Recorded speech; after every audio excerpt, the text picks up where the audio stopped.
السلام علیکم. زه عدنان سید همدرد د همدرد ګروپ له طرفه تاسو ته د عبید الله عبید صاحب یو ښایسته غزل وړاندې کوم چې وارث صاحب ته ډالۍ کړی دی. د ګلونو ثوابت سره تعلق لرونکی عبید الله عبید.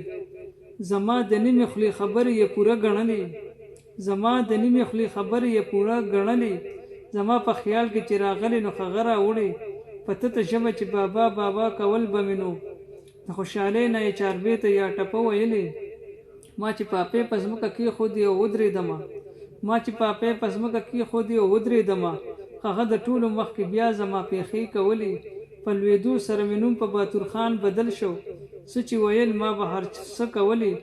عبید به ولې محبت ورسره نه کوي نن، عبید به ولې محبت ورسره نه کوي نن، هغه کړه ما دپاره خپله زندګي خزلې.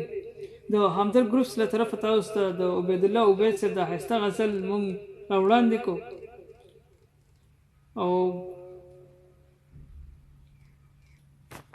او امید ده چې دا غزل به ستاسو ډېر خوښ شي. والسلام.